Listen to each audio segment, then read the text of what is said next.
So this next lecture will be about the blockchain, and I will explain a problem that we have in the current system. So suppose that Lisa wants to buy a cookie in the cafe, but she wants to eat the cookie and keep the money. But let's say that she wants to buy a cookie at the cafe, and then she wants to rip off the cafe. She wants to snatch her money back. So Lisa can do this. Lisa can pay for a cookie, put it in the spreadsheet like this, and when the cafe sees this transaction in the spreadsheet, the cafe will give Lisa the cookie and she can eat it. So now Lisa has paid for a cookie and she has eaten the cookie. And then right after that, she does something bad. She simply deletes the transaction from the spreadsheet. As we said before, we trust Lisa not to do this, but somehow she decided to do this anyway. So she could, since she has edit access, she can edit the spreadsheet. She simply removes the transaction from the spreadsheet. And what happens then to the UTXO set of different participants? Before her fraud here, everybody agreed on this UTXO set right here at the bottom left. Everybody agreed that the cafe had 10 cookie tokens like this. So this is from Lisa. But after Lisa's fraud, when Lisa removes this transaction, Lisa, of course, updates her own UTXO set with her previous version of the UTXO set, this one. I mean, this transaction spends coin from this transaction. But if this transaction is no longer here, no one is spending this coin. So Lisa still has those 30 cookies. Lisa still has those 30 cookie tokens. So according to Lisa's UTXO set, she will have 30 cookie tokens here in this transaction. But according to the cafe's UTXO set, Lisa will not have those 30 cookie tokens. Instead, the cafe will have 10 cookie tokens. But this transaction ID here that points to this transaction over here is no longer there. So this points into void. So there is no actual transaction in the spreadsheet that's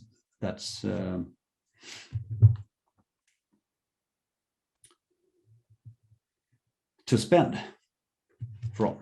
So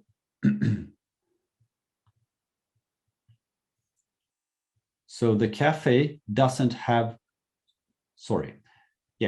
the cafe doesn't have this coin anymore, according to the spreadsheet. But the cafe thinks it has it because it's in their UTXO set.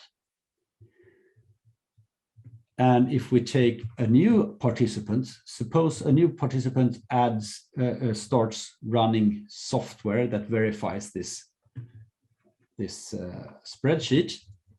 They start to download all the transactions, and since this transaction is not there anymore, they will probably agree with Lisa's version of the UTXO set. Okay, so we have a problem here. Lisa can delete transactions, but no one can prove that this transaction was ever in the spreadsheet. So the cafe might say that, hey, I saw your transaction in the spreadsheet. It was there, but no, they can't prove it. They can show that if they have a copy of this transaction, they can show that transaction and that Lisa signed it, but they can't show that it was ever in the spreadsheet. And that's what matters. If it's in the spreadsheet, it's the truth. If it's not in there, it's not in there. So we have a dispute here. It's word against word. Lisa's words against the cafe's word. And this is going to be a long, heavy dispute between the two, and it's not going to be easily resolved without lawyers and stuff like that. So this is a big problem. So this is what we want to prevent. So to do that, we create something called a blockchain instead. So instead of a spreadsheet with a flat list of transactions, we create something called a blockchain. And a blockchain is, as the name suggests, a chain of blocks. Starting at block 0, which is the first block, the beginning of time, so to speak. And we talk about block height. So the first block is height 0, and the next block is height 1, and so on. And this blockchain is 8 blocks long or high, which means that the height of the tip of the chain is 7. And if we zoom into a block, we can see that it contains a list of transactions, at least one transaction, but one or more transactions is in each block.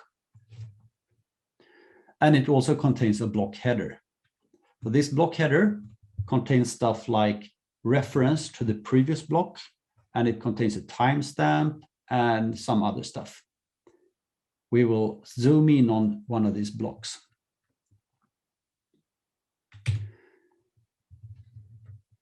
So we have now zoomed into a block.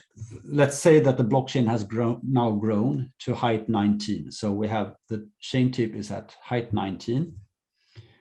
And yeah, what I didn't say here is that it's Lisa who creates these blocks here. So every 10 minutes, Lisa creates a new block and adds pending transactions to it. I mean, she receives transactions from people all the time, and every 10 minutes, she batches them together into a block and puts a block header on it and appends it to the end of the blockchain. Yeah, so now let's zoom in and have a look at the very last block here. This is a busy diagram, but I'll try to sort it out.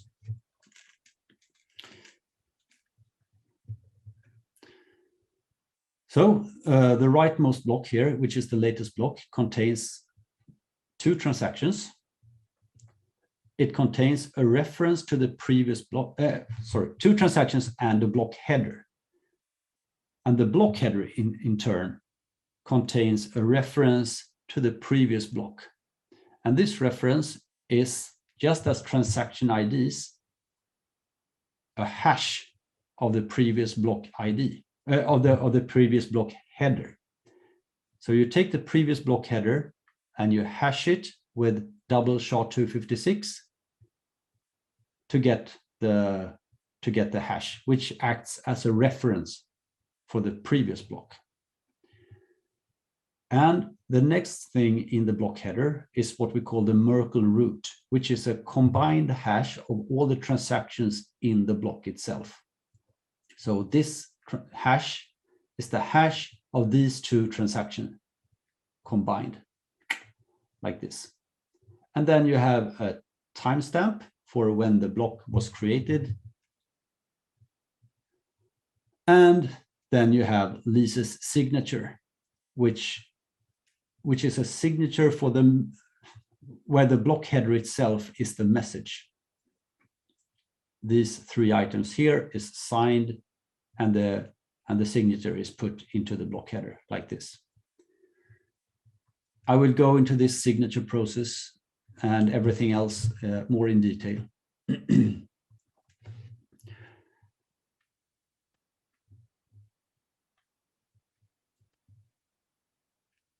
Yeah, so let's move on and see how Lisa would create the next block. So this is block height 19 that we had before, that we looked at before. And it has this timestamp, 15:31:10. And Lisa is about to create the new block. It's 10 minutes has passed and she thinks that, okay, it's time to make a new block of transactions. So she creates a block like this, fills it up with with some pending transactions. She doesn't have to use all her transactions, all pending transactions, but she can select freely what transactions to include here. But usually she will just include all her pending transactions. So she creates a block and creates a block header, and as the previous block reference, she sets the hash of the previous block header like this, previous block header, hash it and put it in the header like this. And then she creates a combined hash of all these 5 transactions, hash them into a single hash like this, which we call the Merkle root, which we will discuss soonish. And she sets the current time as the timestamp, which is about 10 minutes after the previous block.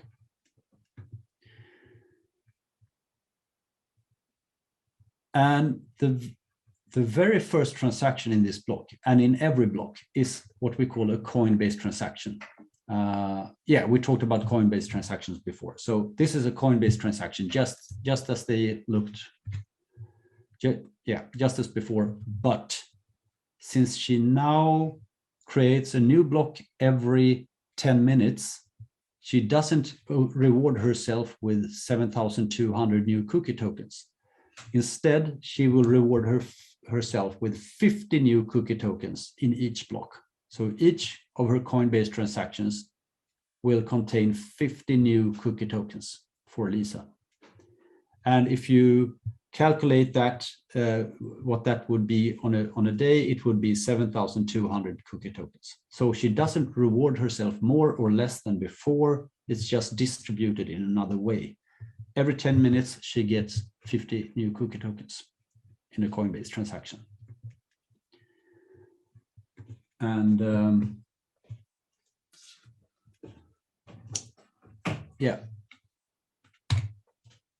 So now she has created what we call a block template. This is a block that's not signed yet. So it's just a block that's not signed. And until it's signed, it will be it won't be valid until it's signed. So let's see how Lisa signs her block. So she takes these 3 items as input, or actually she takes the full block header, but cleans out but keeps the signature space clean here. And take that as a message to the signing algorithm, and she uses her private key, her block signing private key, to sign this block and add the signature to the block header. Now, this block signing key is a very special key that she keeps.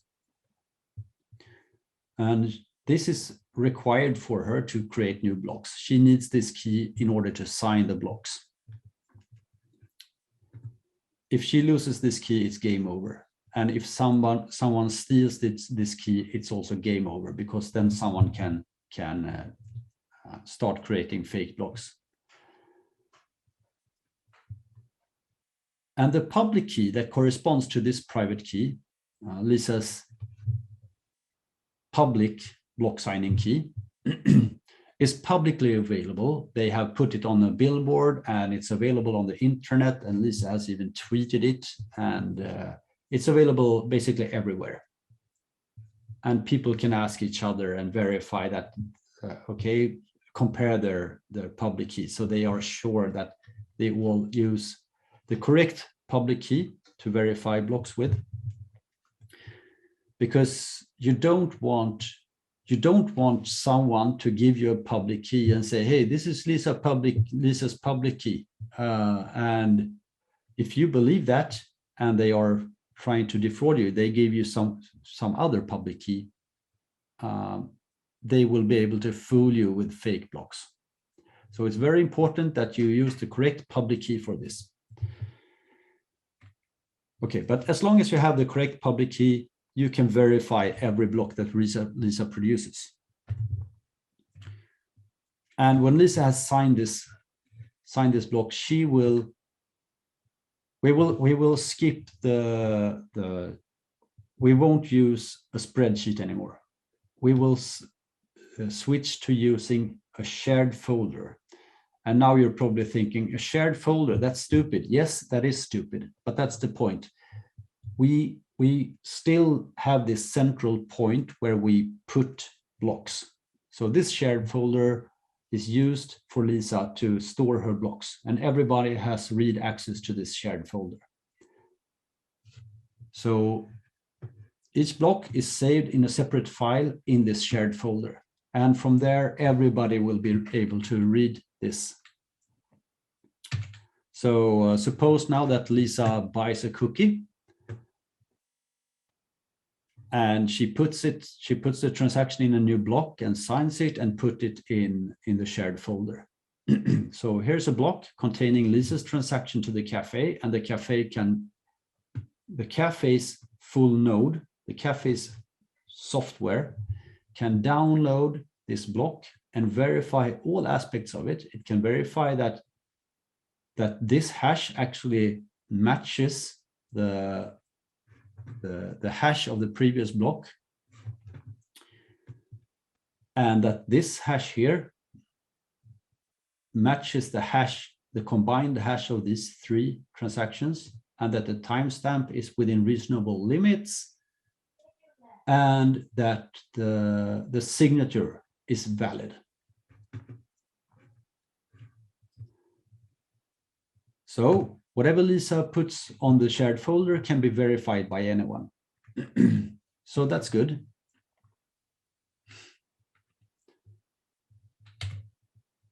But now again, suppose that Lisa wants to make a similar fraud that she did in our problem description above previously. Lisa wants to undo her transaction. She has done this transaction.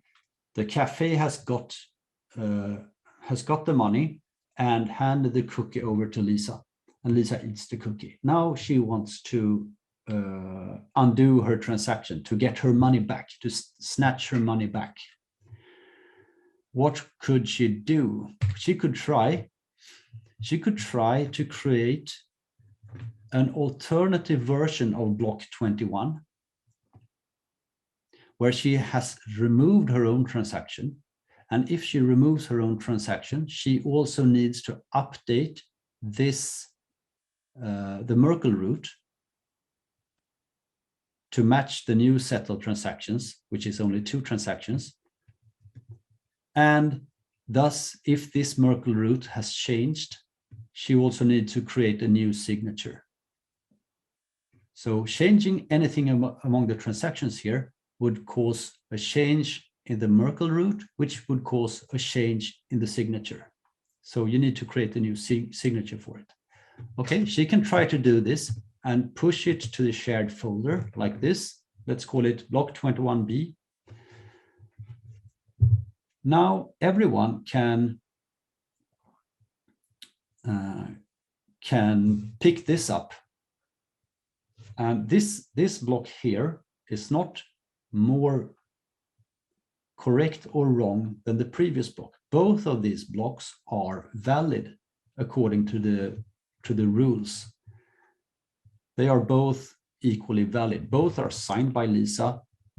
Both contain only valid transactions, and so on. So neither of these blocks are more valid than the other. But the interesting thing here is that now that there are 2 versions of the same block, you have block 21 and block 21B, the cafe can pull this block 21b from the shared folder and see that, oh, here's an alternate version of the same block. Here's an alternative version of block 21. So now there are two versions of block 21. And both those blocks are signed by Lisa.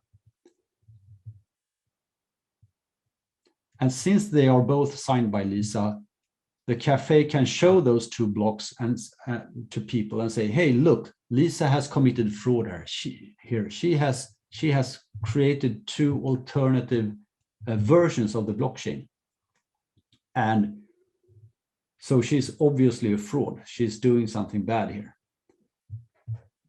So that's the difference from before. Now it's not word against word anymore. Now it's actually provable that Lisa is doing something fishy. So now she would probably refrain from doing this, because if she does this, she will be proven a fraud and she will be replaced as this central point of authority with someone more trustworthy. So we have come a bit further here towards a secure censorship-resistant system, but we're far from done. And I want to mention this shared folder again. As you probably have figured out, or this shared folder will be replaced later with a peer-to-peer network. But for now, we keep this shared folder to keep it simple, to focus on the problem at hand.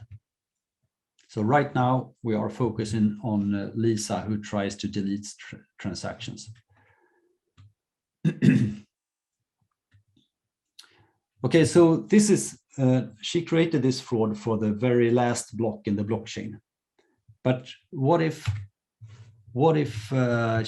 time passes before she wants to commit the fraud? Suppose that her transaction is here in block 21, and then more blocks are built on top of that block. So now we are at height 23. So if Lisa would commit fraud with this transaction now, she would need to create new versions of all these blocks. She would need to create a new version of 21 in the same way that she did before, so with a new signature in it. And then she would also need to make a new version of block 22, because the old version of block 22 still points to the original version of block 21. So we need a block 22 that points to the new version of block 21. So we need a new previous block ID at block height 22. And since we changed this value here, we also need a new signature here. This Merkle root remains unaffected because it's the same set of transactions here. But since we changed the previous block ID, we also need she also needs to create the new signature for this alternative block 22. And since this block header changes, it would cause the same change on block 23.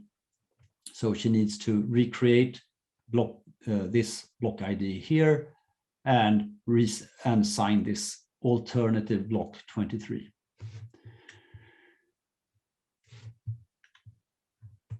So as you see, each signature reinforces the full history of the blockchain. So this signature here actually commits not only to this block itself, but it also commits to all the blocks prior to it. So each block signature commits to the full history, not only the block itself, but to the full history through the previous block ID references like this. So that's an important insight to understand that the signature signs the full history.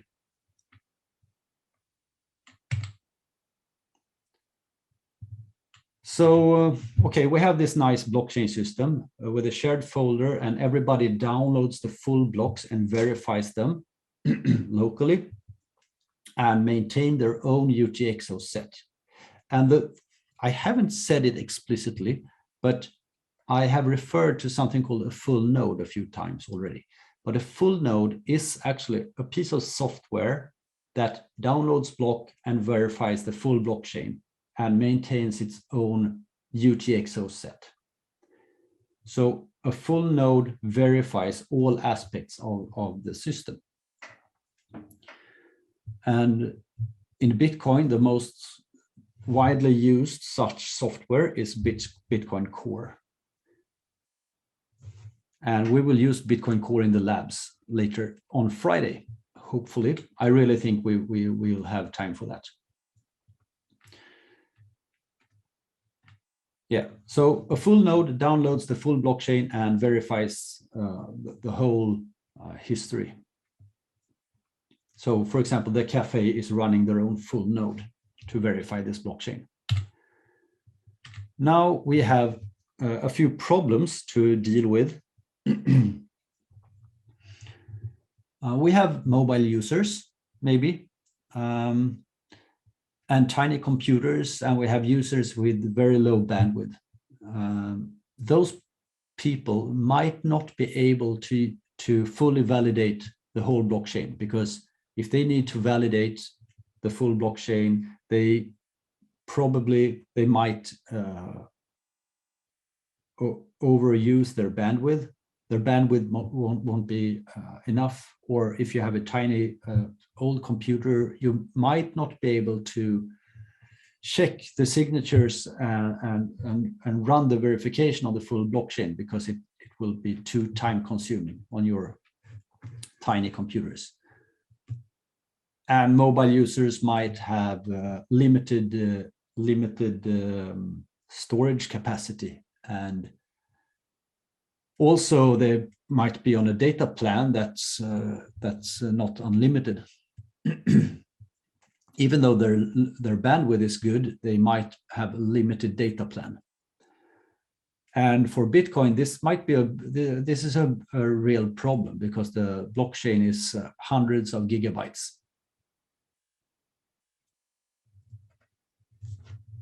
Okay, so to get around this problem, so these people running mobile users, people running tiny computers, might not want to run a full node for these reasons. So that's why there is something called lightweight wallets.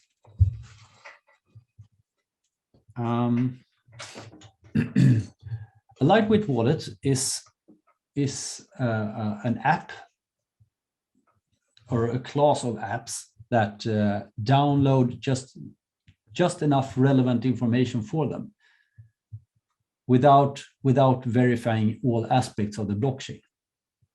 So they trade off some level of trust in order to gain some bandwidth reductions and computation reductions. So it typically works like this. A lightweight wallet will connect to a full node and asking the full node for, hey, give me all the transactions that concerns this list of addresses. So basically that's what happens, but it's a little bit more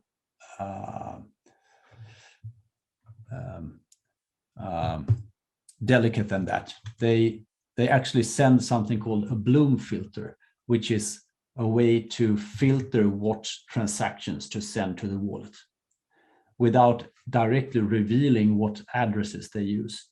But for this discussion, we are going to assume that this is just a list of addresses. Hey, I'm interested in these addresses. Please send me all the blocks, all the transactions that concerns me. So the full node will remember this filter. And as time goes, as blocks come in, as new blocks come in, the full node will send only the block headers to the wallet, And if a transaction that concerns the wallet, if such a transaction comes in, it will add that transaction. It will also send that transaction along with a proof that proves that the transaction is actually included in a block. We will look more closely at this. This is where the Merkle tree comes in. So the full node will send the full chain of block headers to the wallet and also provide the relevant transactions and proves that the transactions are included in a block. And also this filter here might contain some obfuscation information. So it might fool the full node to think that some transactions are interesting to the wallet when they are in fact not. Participants, okay, I got a message that participants can now see your screen. Is there a problem with? I'm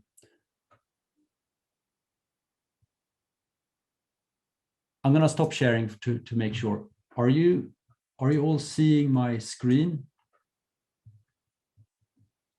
Okay. Yep. No one answers no here. So good. Thanks. I'll go back to sharing.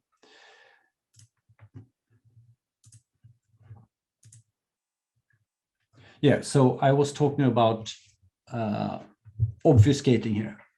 So the wallet can send a filter that will fool the full node to send transactions that's not actually concerning the wallet. And that is to obfuscate what transactions are actually interesting to the wallet.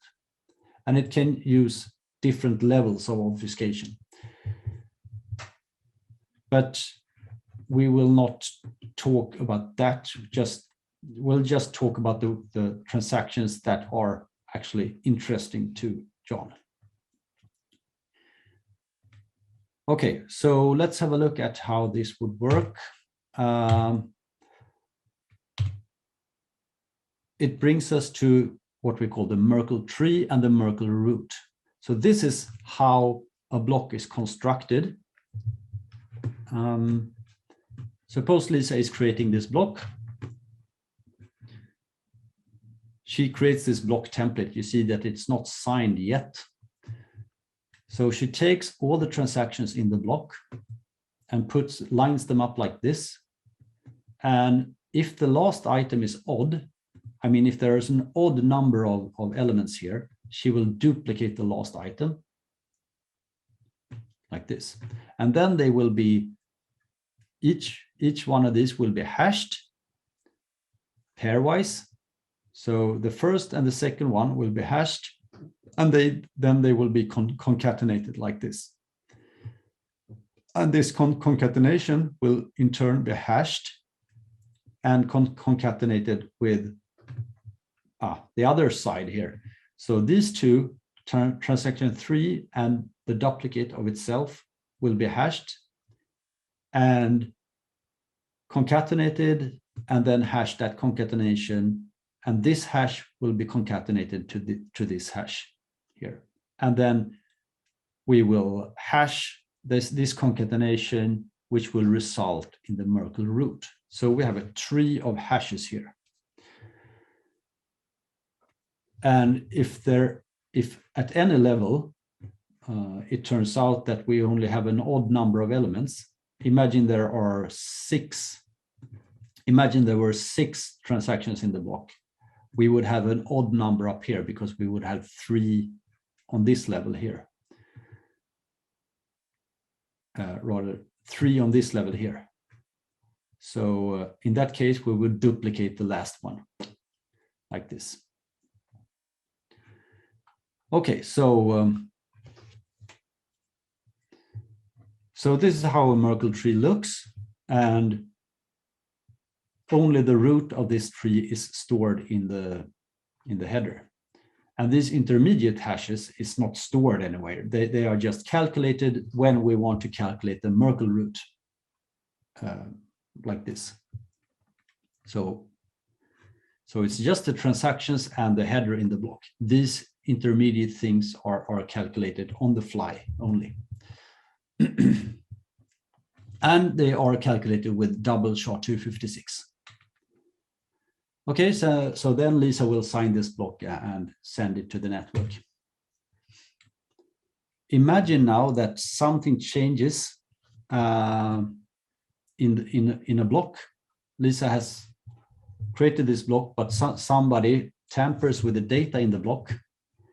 Let's say that transaction 2 changes a little bit. Someone flips a bit in this transaction. What would happen? As you see here,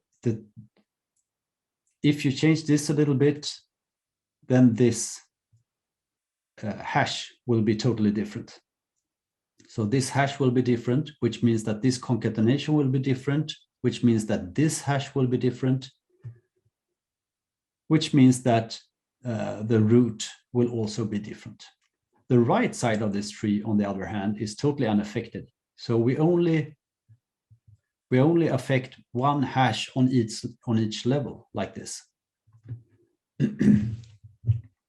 So that's useful. So now suppose that the full node wants to send a new block header to the wallet and include a transaction that belongs to the wallet. So in this figure, we have 2 transactions here, but it's, in this example, we are assuming that it's only one transaction that is going to be sent to the wallet along with this block.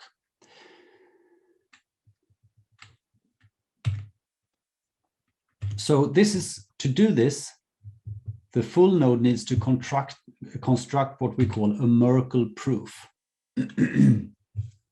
So suppose, let's go back here, and we have this situation here, right? We have we have 3 transactions in the block, and to create a Merkle proof, you only need to provide the hashes needed to construct the root. You don't need to provide all hashes of all transactions. You just need to provide enough hashes so that the Merkle root can be reconstructed. So we will give this information to the wallet. We have the transaction that we want to prove that it's included in this block here. And we have a few hashes that are needed to prove this inclusion. We'll see how this looks, how we would verify it.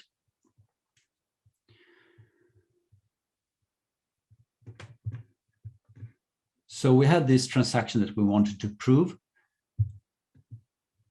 but no, and we hash this transaction to get the transaction ID, and this transaction ID must match one of the hashes in this tree here, one of the leaf hashes. So this transaction hash matches this one. And from the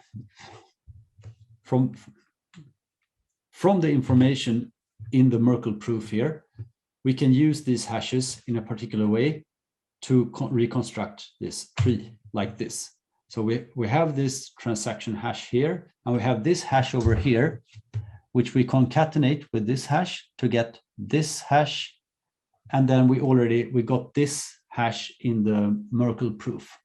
So we concatenate this hash with this hash here to get the Merkle root. I have removed the hash function here to make it more less busy. Okay. So this is the general idea. I will show you now how it really works on an algorithm level. But I encourage you to study these algorithms yourselves in section 653. And you should do that before doing exercises 13 through 15. But I will describe them briefly myself here. But they are probably better studied on your own, because there are lots of details, and there are some good explanations in the textbook as well, and some tables that you can follow along during the algorithm. But this is generally how it would work. This is when the full node would create the partial Merkle tree to send to the wallet. You need to send several things to the wallet. First of all, a partial Merkle tree consists of, as you can see on your lower right here, what we send to the wallet is the block header itself, and then we send a partial Merkle tree along with this block header. We send the number of transactions in the block. If we send the number of transactions, then the recipient will know the shape of the tree. It knows the depth and the width of the tree. And we send some flags and a few hashes like this, a list of flags and a list of hashes. So if we look at the algorithm, here's a short explanation of the algorithm. So we do this depth first. I'm sure you have read about depth and breadth first. So this is a depth first algorithm. You go to this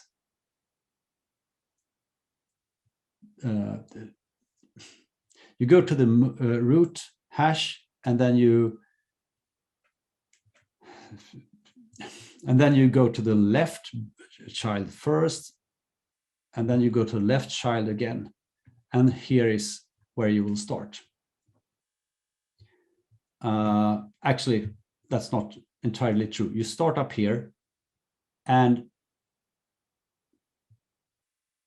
if this hash commits to one of the interesting transactions, here we have one single interesting transaction, which is transaction 2.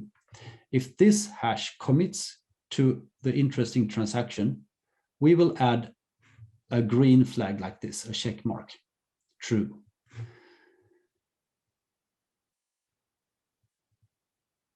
And then we will go down to step 2 and do the same here. If this hash commits to an interesting transaction, we will add this flag too. So then we will add the second check flag here, true. And then we'll go on in the left branch of this, and it says if the flag is X, or if the hash is an interesting TXID, add the hash to the list of hashes.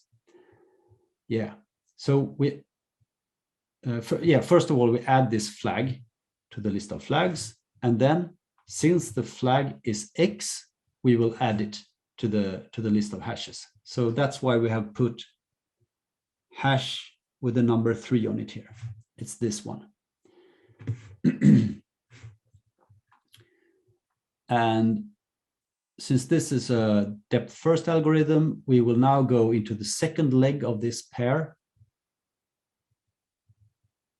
and add this flag to the list of flags. So this is the 4th flags that we add. And if the flag is X, or if the hash is an interesting transaction ID, add the hash to the list of hashes. Yes, this is an interesting transaction ID because it's the ID of transaction 2, which is the interesting transaction. So we will add this hash to the list of hashes as well, like this. And then we will follow the depth first and go down here and add a flag. Add the flag X because this hash doesn't commit to an interesting transaction. So this X is added. So this is the last flag. And since there is nothing underneath this that's interesting, we won't transcend down further. So we will stop here and prune this branch, so to speak.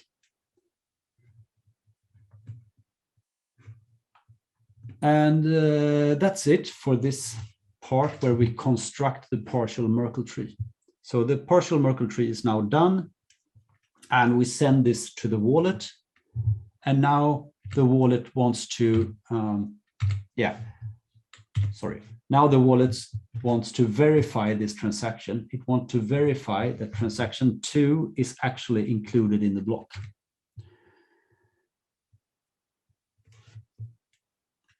So first of all, it will try to reconstruct the Merkle root.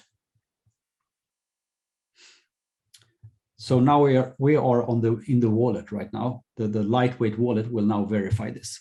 So the lightweight wallet has received this piece of information. It has received the block header, the number of transactions, the list of flags, and the hashes, right? And we will do depth first.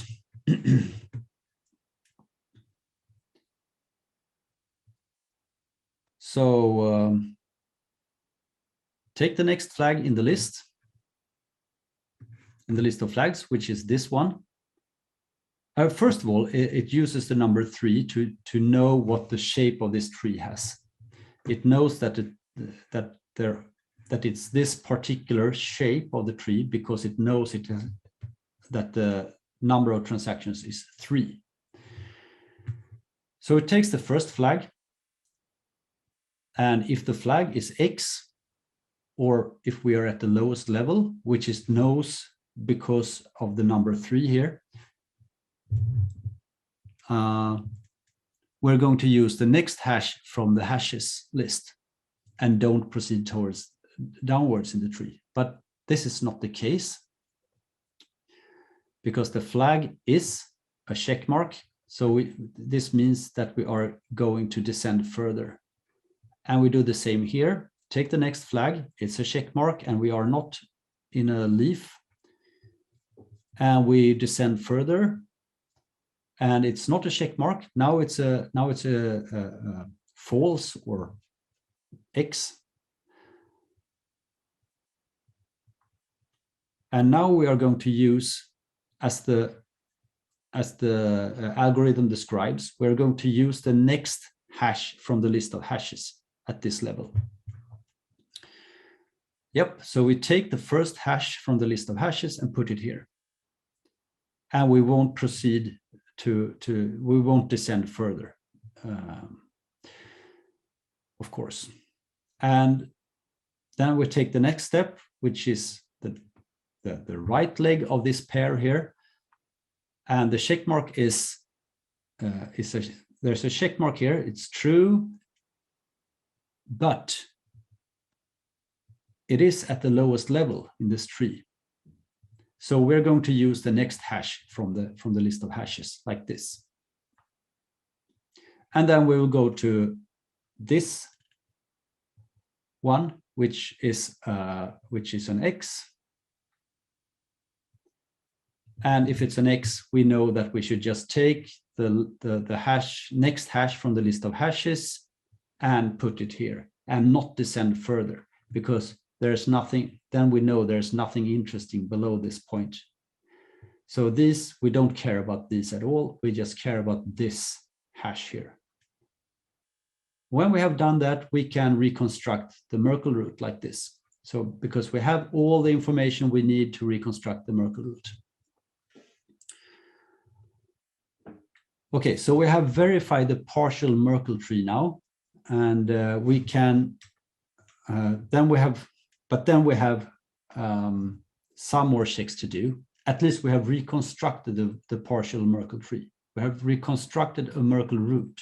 And now it's time to verify that this Merkle root is actually in the block header. And also we need to verify that the transaction is actually does actually correspond to one of the leaves here. So we do that. We have reconstructed this tree here, and we will compare the root, the calculated root, with the actual root in the block header. And they compare, so that's good. But we also need to verify that this transaction actually matches one of the hashes among the leaves here. which it does. We take the transaction that we have already received from the full node and hash it and check that the transaction ID matches a certain hash in the tree.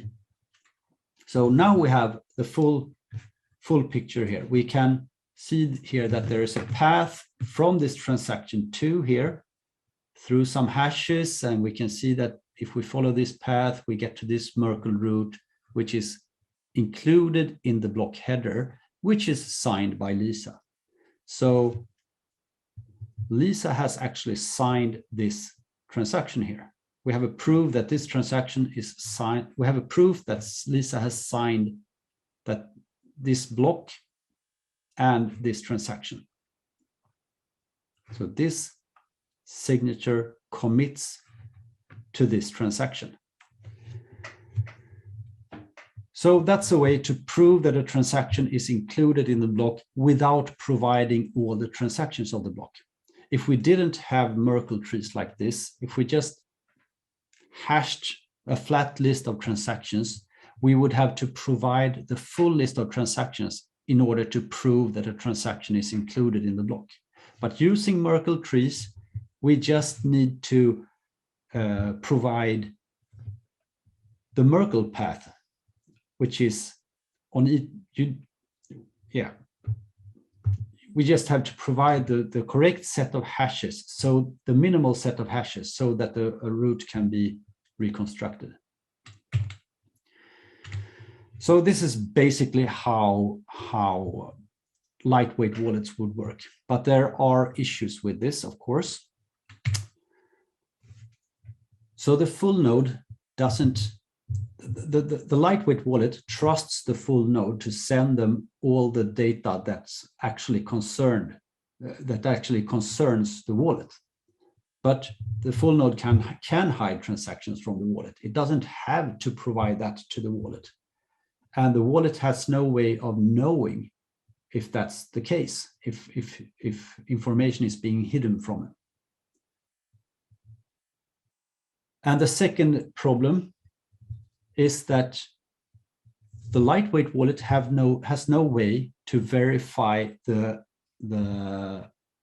authenticity of the coin. It cannot make sure that the coins aren't fake because it doesn't have the full transaction graph. We looked at the transaction graph in the previous lecture. If you don't have the transaction graph, you don't have a way of verifying that the coins are real. Or rather, it's this. You can also say if you can't keep a UTXO set up to date in the wallet, you have no way of verifying that coins that are spent by transactions are real.